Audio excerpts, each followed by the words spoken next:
What would you do if the person you trusted like family suddenly became the center of a horrifying crime?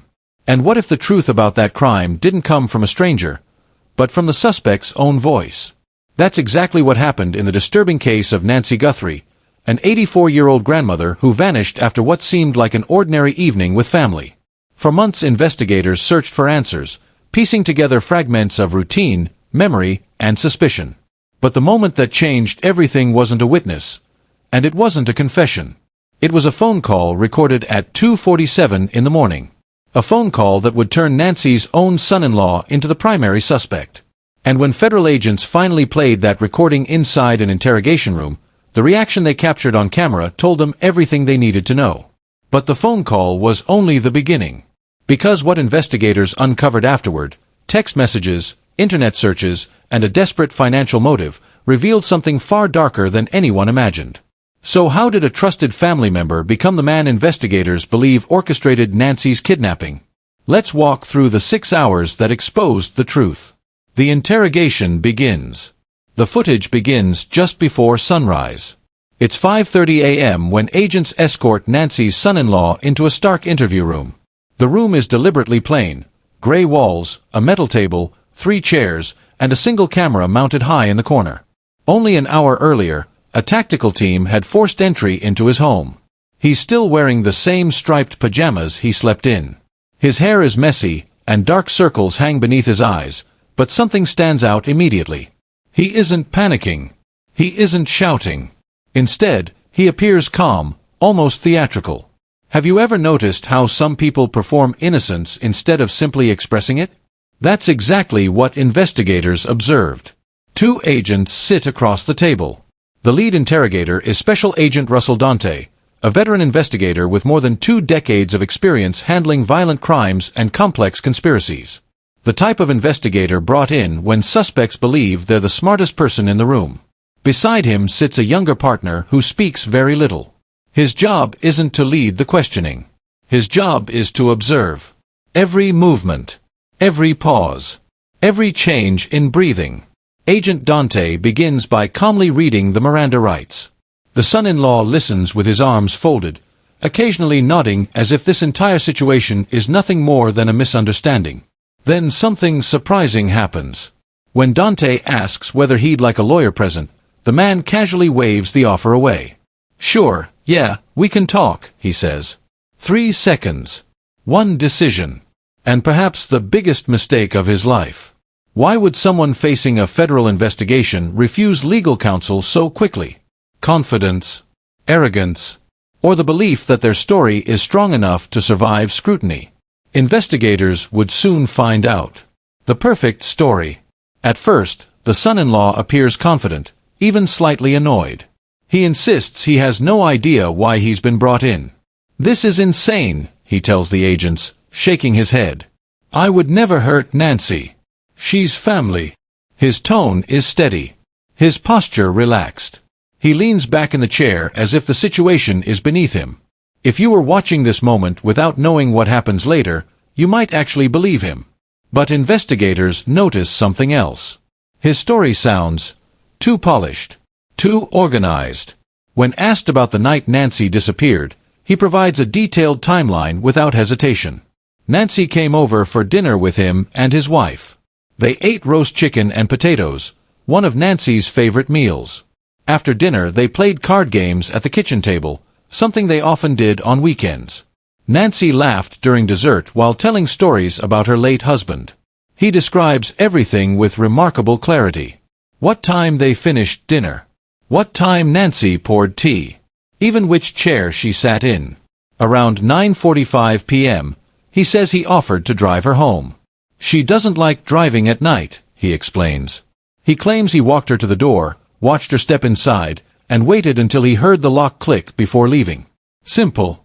Clean. Convincing. But here's something worth considering. If someone rehearses a story enough times, it can sound almost flawless. And for the next 90 minutes, that's exactly what happens. He repeats the same narrative again and again. The same times. The same details. The same ending. Meanwhile, Agent Dante does something interesting. He barely interrupts. Instead, He lets the man talk. Why? Because investigators weren't looking for new information anymore. They were letting him lock himself into a story. A story that was about to collapse. The phone call. 90 minutes into the interrogation, Agent Dante gives a subtle signal to his partner. The younger agent quietly places a laptop and a pair of small speakers on the table. The atmosphere in the room changes instantly. Even the suspect notices. He shifts in his chair. Dante leans forward slightly. "I want you to listen very carefully," he says. The recording begins. Static fills the speakers for a moment. Then a voice emerges. Within seconds, the voice becomes unmistakable. It's the son-in-law. The call was traced to 2:47 a.m., just hours after Nancy disappeared. On the recording, the caller discusses Nancy's condition. He talks about problems with a ransom plan. He asks what should happen next. And most chilling of all, he refers to Nancy not by name, but simply as the old woman. The details reveal knowledge that only someone involved in the kidnapping could possibly have. The reaction in the room is immediate. The color drains from the son-in-law's face. His hands begin to tremble. For the first time since entering the room, he looks afraid. The confident posture disappears. From 6 feet away, the interrogation camera captures everything. For more than an hour, he had remained calm. But now the illusion is gone. The recording ends. Silence fills the room. Agent Dante asks a simple question. "That's your voice, isn't it?" The son-in-law shakes his head. "That doesn't sound like me." But his voice cracks as he says it. And everyone in the room knows the truth. If it wasn't his voice, why did he suddenly look like a man watching his entire life collapse? The text messages. Just when it seems things couldn't get worse, agents introduce the next piece of evidence. A thick folder lands on the table with a heavy thud. Inside are printed text messages. Hundreds of them. They're between the son-in-law and his cousin Marcus. The messages span 3 weeks leading up to Nancy's disappearance. Agent Dante opens the folder slowly and begins reading aloud. Thursday night works best. Her routine is predictable. Disable the doorbell camera first. The back door is easier. She takes sleeping pills around 10. Each message describes Nancy's daily habits. Her house layout. Her security system. Her vulnerabilities. Think about that for a moment. The same woman who trusted this man enough to sit at his dinner table was being discussed like a target. How does someone cross that moral line? When confronted, the son-in-law claims his phone was hacked. "That's not me," he insists. But investigators already verified the messages through multiple sources. Phone carrier records. Server logs. Cloud backups. Digital forensics had confirmed what the messages already suggested. They were real. And they were sent from his phone. The financial motive. Then the interrogation takes an even darker turn. Agent Dante pulls out another document. This time it isn't messages. It's a bank statement. "Can you explain this?" Dante asks. The statement shows a series of massive debts. Credit cards maxed out. Business loans overdue. Mortgage payments months behind. In total, the son-in-law owed more than $300,000. Suddenly the motive becomes clear. Investigators had also discovered something else. Nancy Guthrie had recently updated her will. She had quietly set aside a large inheritance for her grandchildren, including the suspect's own children. But that money wouldn't be accessible for years, unless something happened to Nancy first. So investigators ask the obvious question. Was the kidnapping meant to become a ransom plot? Or had something gone terribly wrong? The suspect stares at the documents silently. His breathing grows heavier. For the first time since the interrogation began, he stops talking. The moment everything breaks. Hours have passed. The sun is now rising outside the building, thin beams of pale light slipping through the narrow blinds of the interrogation room. Dust particles float slowly in the air, drifting like silent witnesses to everything that has been said during the long night. Agent Dante leans back in his chair and studies the man sitting across from him. The son-in-law no longer looks confident. When the interrogation began, he had sat upright, shoulders squared, voice steady. He answered every question quickly, almost too quickly, as if rehearsed. Now his posture has changed. His collar is loosened. His eyes are red. His hands tremble slightly as they rest on the metal table. Dante folds his arms.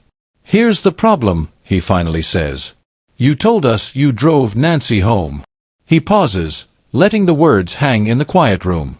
"But her car never left your driveway." The son-in-law's eyes widen. For a moment, he doesn't breathe. Investigators had recovered security footage from a neighbor's camera across the street. The footage shows Nancy arriving at the house that evening, stepping slowly out of her car with the careful movements of someone well into their 80s. She walks up the driveway. The porch light flickers on. The front door opens. She goes inside. But she never comes back out. So where did she go? And why had the suspect insisted on a story that video evidence would eventually destroy? For nearly 30 seconds, no one speaks. The silence grows heavy, pressing against the walls of the room. Then the suspect whispers something barely audible. "I didn't mean for it to happen like this." The room goes still. Agent Dante slowly leans forward. "What happened?" he asks quietly. But the man doesn't answer. Instead, he lowers his head into his hands. For investigators, that moment confirms what they had suspected all along. The carefully rehearsed story. The confident performance. The denial. It had all fallen apart. But one terrifying question still remained. Where was Nancy Guthrie? And was she still alive? That answer would eventually lead investigators to a remote piece of land nearly 40 miles outside the city, a barren stretch of desert property that the suspect and his cousin had visited twice in the days before Nancy disappeared. But what they would eventually discover there would turn this already chilling case into something far more tragic. And it would prove that the truth hidden behind that 2:47 a.m. phone call was darker than anyone could have imagined. Because sometimes the most dangerous criminals aren't strangers.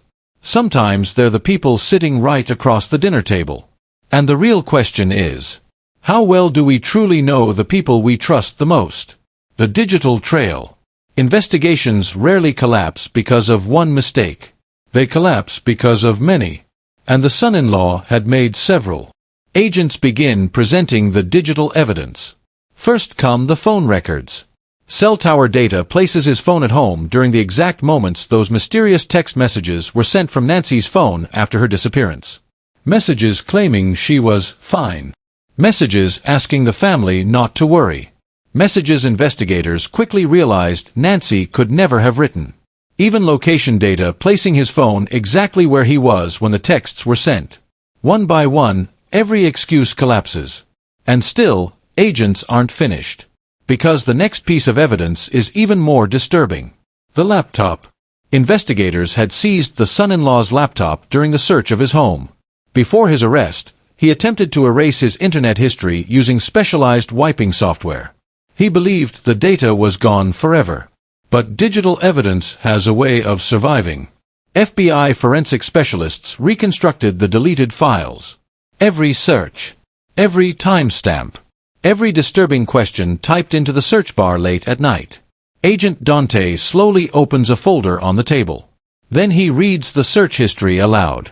How to kidnap someone without leaving evidence. The suspect shifts in his chair.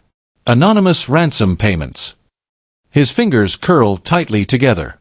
How long elderly people survive without medication. The room grows colder. Disposing of bodies in desert areas. The son-in-law closes his eyes. But Dante isn't finished. Kidnapping sentences versus murder sentences. The searches stretch across 3 weeks. Investigators had mapped them carefully. At first they seemed like curiosity. Random questions. Late-night searches. But gradually they became more specific. More deliberate. More focused. From general curiosity to operational planning. But one search stands out above the rest. Dante reads it slowly. Do accomplices receive lesser sentences if the victim dies during captivity? The search was made 72 hours before Nancy disappeared. The room falls silent again. What does a search like that say about someone's intentions? Was this truly meant to be a kidnapping? Or had the outcome been planned from the very beginning? The motive. After hours of evidence, investigators shift toward the question that often reveals the truth behind crimes like this. Why? Agent Ramirez enters the room carrying a thick folder. Inside are financial records, bank statements, credit reports, mortgage notices. Ramirez spreads the papers across the table. The son-in-law watches silently. Your accounts are overdrawn, Ramirez says. Every one of them. Credit cards, maxed out. Loan payments, months behind. Collection agencies, calling daily. His mortgage, approaching foreclosure. In total, his debts exceed $250,000. He isn't just struggling financially. He's drowning. Then agents reveal something else. In the weeks before Nancy disappeared, he withdrew $30,000 in cash. When asked where the money went, his explanations change repeatedly. Business expenses, home repairs, unexpected emergencies. Then finally, he claims he can't remember. But investigators already know the truth. Because the motive goes far beyond simple debt. Nancy's will left her estate equally to her daughters. If she passed away, the son-in-law's wife would inherit nearly $2 million. But there was a problem. Nancy had scheduled an appointment with her lawyer. She planned to change the will. An appointment set just 3 days after she vanished. And the son-in-law knew about it. Suddenly the timeline becomes terrifyingly clear. The financial pressure. The upcoming inheritance. And a clock that was running out. Was the kidnapping meant to force a ransom payment? Or was it simply a desperate attempt to secure money before it disappeared forever? The breaking point. After nearly 5 hours, the son-in-law begins to crumble. The confident demeanor is gone. His shoulders slump. His hands tremble constantly. Sweat beads across his forehead. Agent Dante changes strategy. Instead of confronting him, he speaks calmly. I've seen cases like this before, Dante says softly. Sometimes people start with one plan, and things spiral out of control. The suspect looks up slowly. Dante continues. You didn't expect it to go this far. Then he mentions Nancy. 84 years old. Dependent on heart medication. Alone somewhere. Possibly scared. Possibly suffering. For the first time, the son-in-law's eyes fill with tears. But what do those tears really mean? Remorse? Fear? Or simply the realization that he is running out of lies? Then he makes a small admission. He gave Marcus money. About $20,000. That single statement contradicts everything he said earlier. Because those same cash withdrawals had already been traced. The financial link between the planner and the kidnapper was now confirmed. And the wall of denial finally cracks. The final collapse. With the evidence overwhelming, the son-in-law tries one last defense. Marcus acted alone. He claims Marcus overheard family conversations and planned everything himself. According to this new version, Marcus was the mastermind. Marcus forced him to help. Marcus controlled everything. Agent Dante listens patiently. Then he delivers one sentence that destroys the story. We have Marcus in the next room. The suspect freezes. Dante watches his reaction carefully. And Marcus is telling a very different version. According to Marcus, the son-in-law designed the entire plan. He described Nancy's daily routine. Her medications. The easiest way to enter her home. The quietest time of night. He even offered $50,000 to carry out the kidnapping. Investigators also uncovered security footage of the two men meeting several times before Nancy disappeared. Witnesses at a restaurant remembered hearing them discussing a job. Financial records showed additional payments. At that moment, the son-in-law realizes something chilling. Marcus had already talked. And the evidence was everywhere. The interrogation room suddenly feels much smaller. There is nowhere left to run. Nowhere left to hide. So what does a man do when every lie has been exposed? 6 hours later. 6 hours. That's how long it took for a man who believed he could outsmart federal investigators to watch his story collapse piece by piece. But what disturbed investigators the most wasn't the evidence. It wasn't the internet searches. It wasn't the phone call. Across 6 hours of questioning, the son-in-law never once asked a simple question. Not once. He never asked, "Is Nancy okay?" He never asked, "Did you find her?" He never even whispered her name with concern. Every tear was about his own future, his own consequences, his own life falling apart. Nancy Guthrie, the woman who laughed during dinner that night, who carried photos of her grandchildren everywhere she went, who baked birthday cakes for family gatherings even at 84 years old, had become nothing more than a financial solution in his mind. A problem to be solved. A clock to beat. And when Marcus finally revealed what happened during the first 48 hours after Nancy was taken, even experienced investigators struggled to respond. Because the truth was darker than anyone in that interrogation room expected. Something had gone terribly wrong. Something far worse than a kidnapping. And the remote desert land the two men had visited days earlier suddenly became the center of the investigation. What had they done out there? Why visit the same isolated property twice before Nancy disappeared? And what were investigators about to uncover beneath the empty desert soil? Those answers would soon transform this case from a kidnapping into something far more tragic. So imagine yourself sitting in that interrogation room, watching those 6 hours unfold, listening to every excuse collapse. Which moment would have convinced you he was guilty? The phone call? The text messages? The internet searches? Or the cold silence when Nancy's name was mentioned? Because sometimes the most shocking crimes aren't committed by strangers. They're committed by the people who share our homes. The people who sit beside us at dinner. The people we trust without question. And that leaves us with one haunting thought. How well do we really know the people closest to us?